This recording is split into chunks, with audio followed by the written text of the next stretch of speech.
Hi friends, मैं विवेक नायक current news में आपका बहुत बहुत स्वागत करता हूं। दोस्तों, आज है 30 जुलाई 2020। 30 जुलाई 2020 से करंट अफेयर के जितने भी इंपॉर्टेंट क्वेश्चन बन सकते हैं हम इस वीडियो में आपसे डिस्कस करेंगे और प्रत्येक क्वेश्चन से रिलेटेड जितने भी फैक्ट होंगे उस फैक्ट को मैं आपको बताऊँगा। तो दोस्तों, आप लोग इस चैनल पर नए हैं तो चैनल को सब्सक्राइब कीजिए, बेल आइकन को प्रेस कीजिए, जिससे कि मेरे आने वाले जितने भी लेटेस्ट वीडियो हैं उसका नोटिफिकेशन आप तक सबसे पहले पहुंच पाए। तो दोस्तों, चलते हैं, आज का सेशन स्टार्ट करते हैं। तो दोस्तों, आज के सेशन में हम लोग का पहला क्वेश्चन है कि विश्व स्वास्थ्य संगठन यानी WHO ने प्राप्त अनुरोध के कारण भारत ने किस देश को लगभग 1 मिलियन अमेरिकी डॉलर की चिकित्सा सहायता दी है। तो ऑप्शन है उत्तर कोरिया, चीन, दक्षिण अफ्रीका, पाकिस्तान। तो इस तरह इस क्वेश्चन का राइट आंसर है option number A, Uttar Korea. WHO ने प्राप्त अनुरोध के जवाब में भारत ने उत्तर कोरिया को लगभग 1 मिलियन अमेरिकी डॉलर की चिकित्सा सहायता दी है।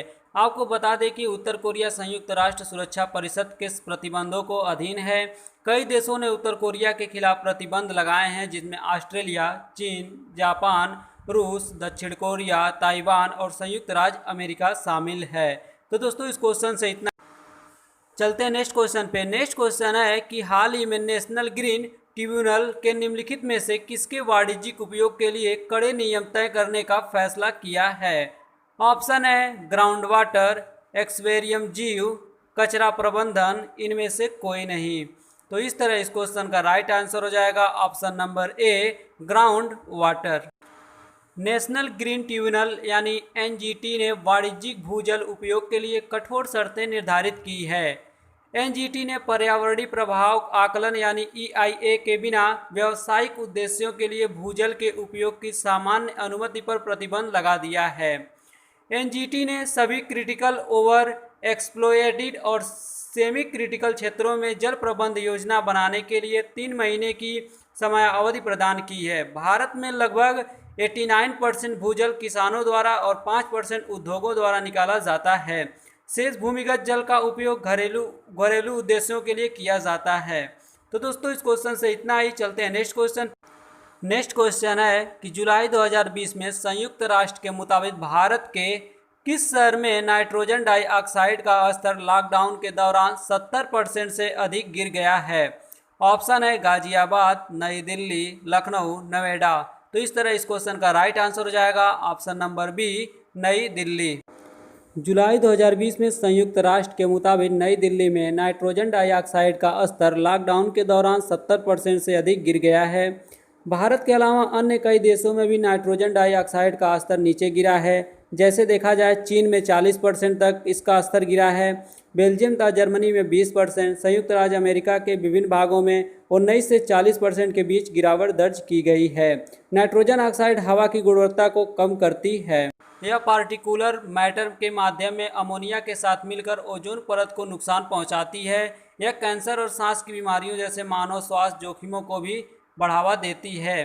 तो दोस्तों, इस क्वेश्चन से इतना ही। चलते हैं नेक्स्ट क्वेश्चन पे। नेक्स्ट क्वेश्चन है, दुनिया भर में अंतर्राष्ट्रीय बाघ दिवस कब मनाया जाता है। ऑप्शन है 29 जुलाई, 28 जुलाई, 27 जुलाई, 30 जुलाई। तो इस तरह इस क्वेश्चन का राइट आंसर हो जाएगा ऑप्शन नंबर ए, 29 जुलाई। अंतर्राष्ट्रीय बाघ दिवस प्रतिवर्ष 29 जुलाई को मनाया जाता है। इसकी शुरुआत 2010 में सेंट पीटर्सबर्ग में आयोजित टाइगर समिट से हुई थी। इसका उद्देश्य बाघ के प्राकृतिक आवास को सुरक्षित करना व बाघ संरक्षण के बारे में जागरूकता फैलाना है। WWF के अनुसार 2016 में विश्व भर में बाघ की जनसंख्या लगभग 3900 थी। World wild life fund for nature and अंतर्राष्ट्रीय गैर सरकारी संगठन है। यह संगठन वन्यजीवों के संरक्षण के लिए कार्य करता है। तो दोस्तों, इस क्वेश्चन से इतना ही। चलते हैं नेक्स्ट क्वेश्चन पे।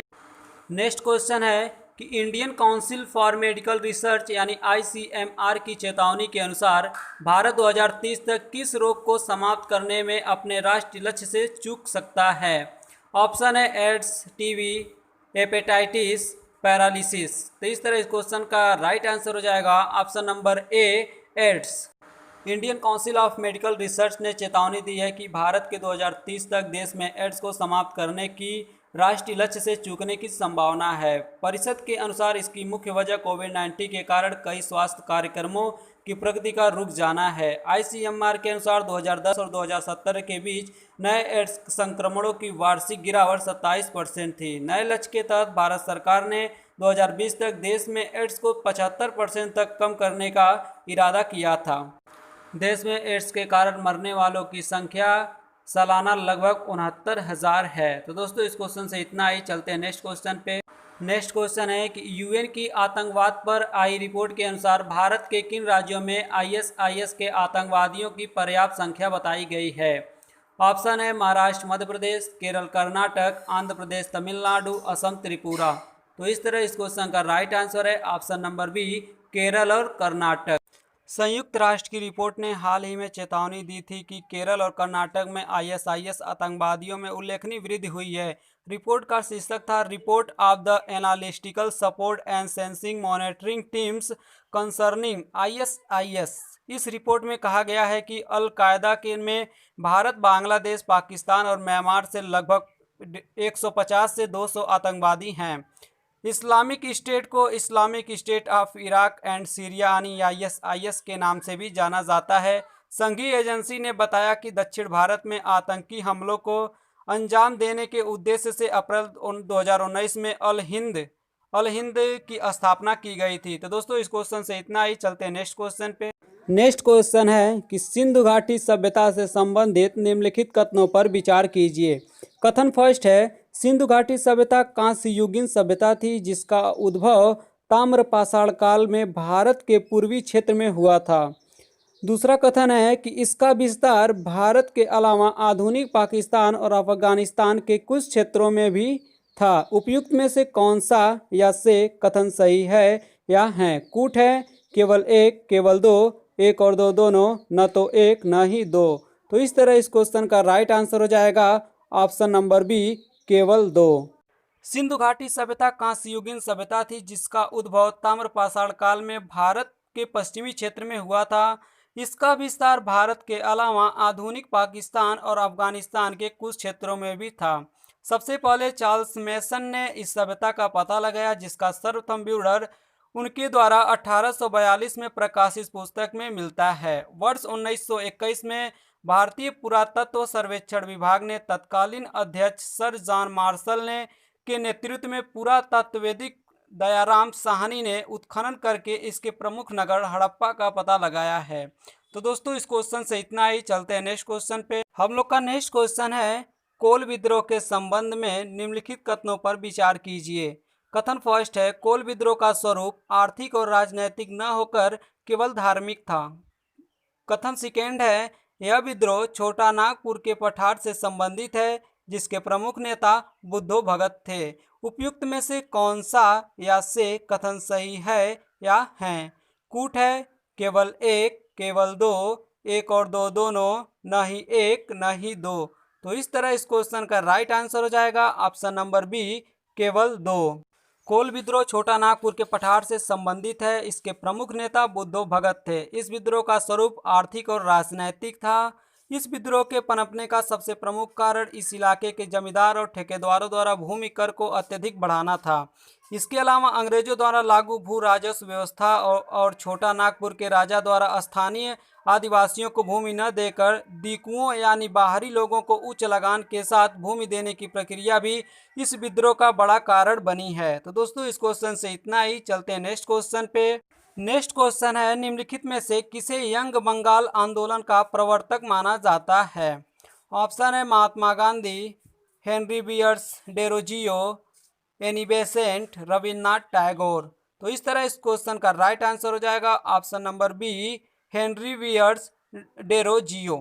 19वीं सदी के तीसरे दशक के अंतिम वर्षों में बंगाल के बुद्धिजीवियों के बीच एक रेडिकल्स ग्रुप संगठित हुआ जिसके विचार अत्यधिक क्रांतिकारी थे। इस आंदोलन को यंग बंगाल आंदोलन के नाम से जाना जाता है।